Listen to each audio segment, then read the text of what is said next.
Modi ji budget में हो EPS 95 न्यूनतम पेंशन 7,500 का प्रावधान, शरद पवार से मिले पेंशन भोगी, विपक्ष को दिया मुद्दा एम्प्लॉयज प्रोविडेंट फंड ऑर्गेनाइजेशन और केंद्र सरकार से पेंशन भोगी खासा नाराज हैं।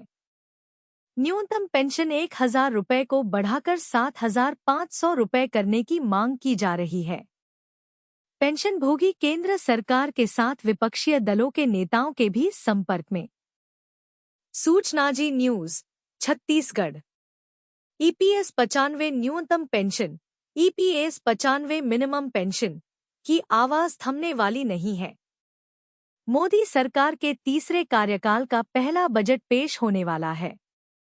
उम्मीद लगाई जा रही है कि इस बजट में न्यूनतम पेंशन 1,000 रुपये से बढ़ाकर 7,500 रुपये किया जा सकती है। मोदी सरकार क्या वास्तव में ऐसा करने वाली है?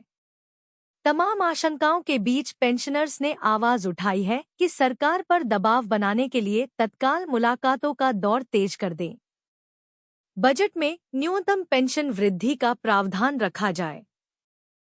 कर्मचारी भविष्य निधि संगठन, एम्प्लॉयज प्रोविडेंट फंड ऑर्गेनाइजेशन और केंद्र सरकार को लेकर पेंशन भोगी खासा नाराज हैं।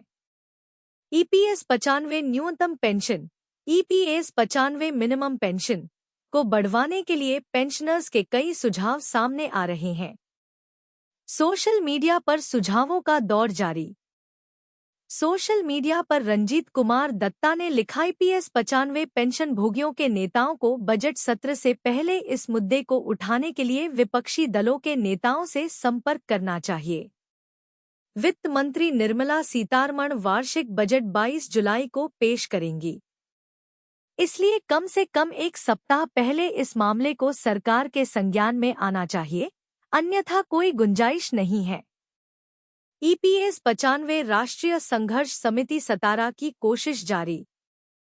दूसरी ओर ईपीएस 95 राष्ट्रीय संघर्ष समिति सतारा जिला के सदस्यों ने पूर्व केंद्रीय मंत्री और महाराष्ट्र की सियासत के बड़े चेहरे शरद चंद्र पवार से मुलाकात की। अध्यक्ष भुजंगराव जाधव, हनुमंतराव कणसे, सुदाम निकम ने ईपीएस 95 पेंशनर्स की बात विस्तार से बताई। 1,000 रुपये में जिंदगी काटने वालों की पेंशन को बढ़ाने के लिए सरकार पर दबाव बनाने की मांग की। ईपीएस 95 हायर पेंशन पर सुप्रीम कोर्ट से बड़ी खबर, 15 को सुनवाई।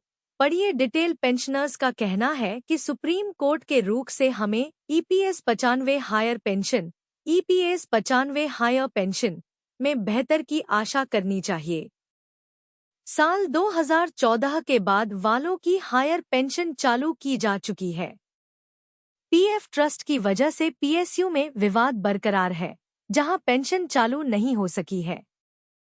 सूचना Zee News Chhattisgarh. EPS 95 higher pension, कर्मचारी भविष्य निधि संगठन, एम्प्लॉयज प्रोविडेंट फंड ऑर्गेनाइजेशन पर दबाव लगातार बनाया जा रहा है। 1 सितंबर 2014 से पहले वालों को भी उच्च पेंशन के दायरे में लाने की लड़ाई जारी है।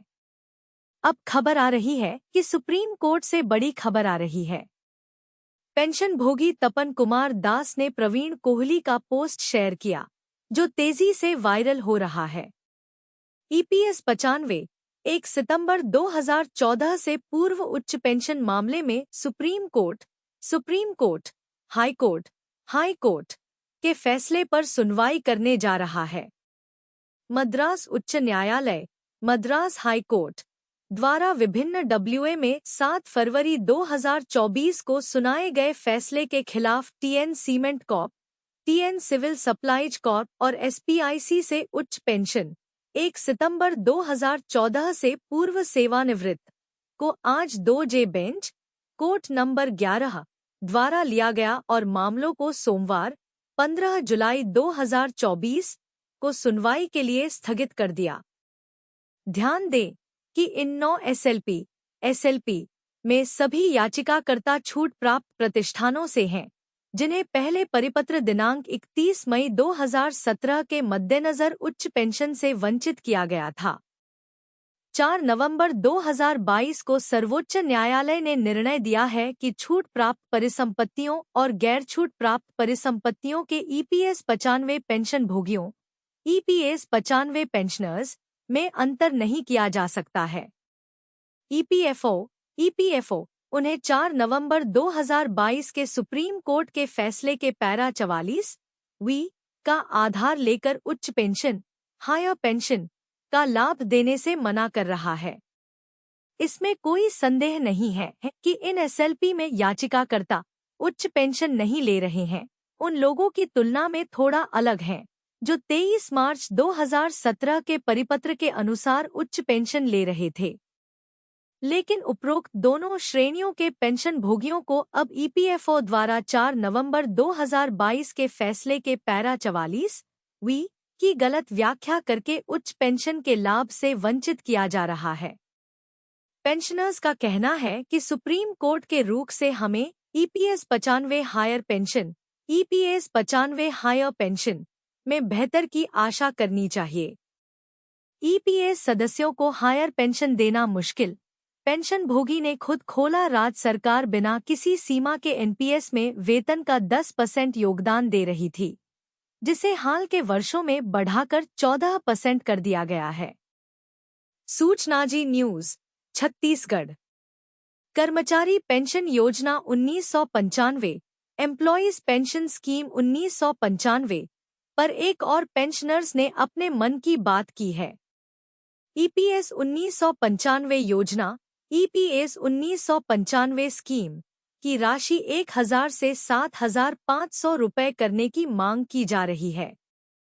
कर्मचारी भविष्य निधि संगठन एम्प्लॉयज प्रोविडेंट फंड ऑर्गेनाइजेशन और सरकार के मूड पर कमेंट करते हुए रामकृष्ण पिल्लई ने सोशल मीडिया पर एक पोस्ट किया।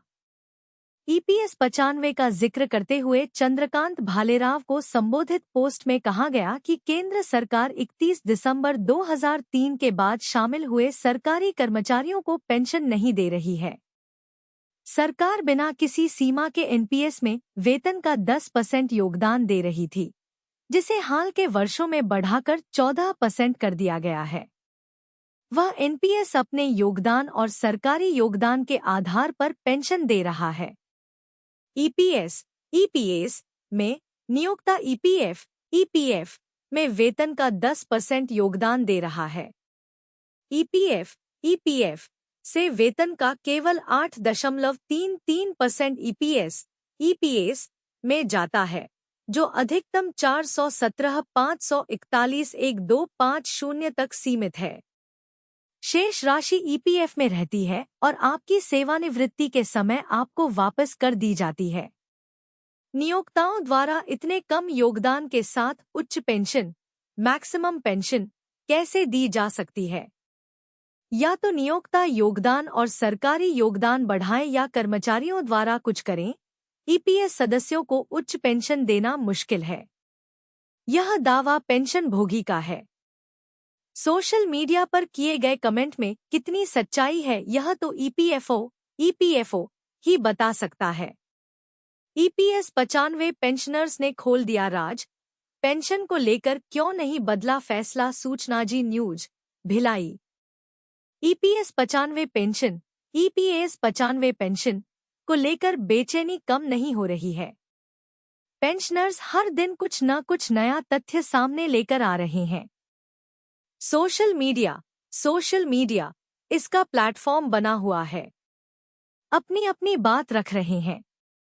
एक पेंशनर्स ने लिखा, ईपीएफओ के तहत 1995 में शुरू हुआ ईपीएस 95 योजना। यह योजना 1981 के बाद श्रमिकों के लिए अनिवार्य थी और यह उन लोगों के लिए अनिवार्य नहीं थी जो 1981 से पहले श्रमिक चाहते थे, जब यह योजना 1995 में शुरू हुई थी। तब सरकार, मालिक वर्ग और यूनियन वर्कर्स प्रतिनिधियों यूनियन वर्कर्स रिप्रेजेंटेटिव्स ने सीबीटी ट्रस्ट का गठन किया था। पेंशनर्स ने दावा किया कि न्यूनतम 20 से 25,000 रुपये पेंशन मिलने की घोषणा के बाद कई पुराने कर्मचारी इस योजना में शामिल हुए। श्रमिक सरकार के शिकार हुए। 1995 तक पीपीओ, पीपीएस के माध्यम से प्रोविडेंट फंड में कटौती हुई थी। कर्मचारी जो पीपीओ, पीपीएस के सदस्य थे। पुरानी pension scheme, old pension scheme शुरू हुई थी। 30 से 40 साल सेवा कर 2014 से पहले रिटायर होने वाले आज की तारीख को ज्यादा पेंशन पाने के लिए ज्यादा पैसे नहीं दे सकते। अगर पेंशनर्स के पास 1000 रुपए हैं तो आज पेंशन भोगी पैसे नहीं दे पाएंगे, जहां खाने के लिए भी पर्याप्त नहीं है। अगर पैसा नहीं है तो आप अधिक पैसा कहां से लाओगे? 2014 में सरकार और सीबीटी के बीच जो फैसला लिया गया, सरकार ने सरकार और मालिकों का फायदा देखा। पेंशनर्स ने यहां तक लिखा दिया कि सीबीटी ट्रस्ट में ट्रेड यूनियन के प्रतिनिधि ने इसे कैसे मंजूरी दी। हमारे श्रमिकों का भविष्य क्यों नहीं देखा गया? मुझे आश्चर्य है कि सीबीटी की गलतियों को अभी तक ठीक क्यों नहीं किया गया है। क्या ट्रेड यूनियन के प्रतिनिधियों को यह सब पता नहीं था? भले ही उन्हें पता था कि मजदूरों को नुकसान होगा, लेकिन उन्होंने इस फैसले पर अपनी आंखें बंद कर ली हैं।